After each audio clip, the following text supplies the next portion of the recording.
रात का समय था और गांव के चारों ओर घना जंगल फैला हुआ था। इस गांव के लोग शाम ढलते ही अपने घरों में बंद हो जाते थे, क्योंकि उन्होंने एक पुरानी कहानी सुन रखी थी। उस कहानी में कहा जाता था कि जंगल में एक अजीब और खतरनाक शक्ति रहती है, जिसे चेतना कहते थे। चेतना कोई इंसान नहीं था, न ही कोई जानवर। वह एक भूतिया साया था जो लोगों की आत्माओं को चुरा लेता था। लेकिन गांव की नई लड़की रिया इन बातों पर विश्वास नहीं करती थी। वह शहर से आई थी और इन किस्सों को मात्र अंधविश्वास मानती थी।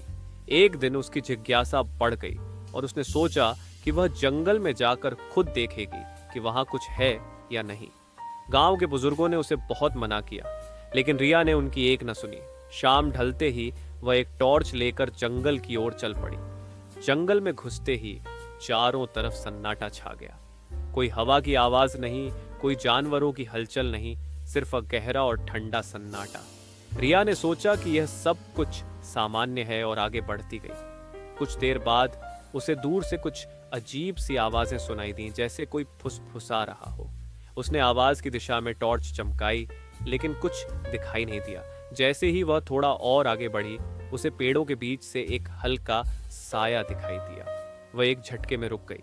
साया स्थिर खड़ा था, पर उसकी आंखें रिया पर थीं। वे आंखें लाल थीं, जैसे किसी जलते हुए कोयले की तरह।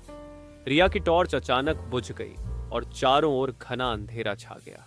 उसे महसूस हुआ कि कुछ बहुत बुरा होने वाला है। उसकी सांसें तेज हो गईं और उसने भागने का प्रयास किया, लेकिन उसके पैर जैसे जमीन से चिपक गए थे। उसकी पीठ के पीछे से अचानक किसी की भारी सांसों की आवाज आने लगी। रिया ने धीरे धीरे पीछे मुड़कर देखा और उसके सामने एक विकृत चेहरा था। वह चेहरा इंसान का नहीं था। उसकी खाल लटकी हुई थी और उसकी आंखें पूरी तरह से काली थी। वह साया धीरे धीरे उसकी ओर बढ़ने लगा, जैसे उसकी आत्मा को खींच रहा हो। रिया ने पूरी ताकत से चीखने की कोशिश की, लेकिन उसकी आवाज गले में घुट गई। वह जितनी कोशिश करती, उसकी चीखें उतनी ही धीमी हो जाती। साया अब उसके एकदम करीब आ चुका था। उसने अपना हाथ रिया की ओर बढ़ाया और जैसे ही उसने रिया के कंधे को छुआ, अचानक उसकी आंखों के सामने अंधेरा छा गया। अगले दिन गांव वालों को रिया की लाश जंगल के किनारे मिली। उसकी आंखें पूरी तरह से सफेद थीं, जैसे किसी ने उसकी आत्मा खींच ली हो।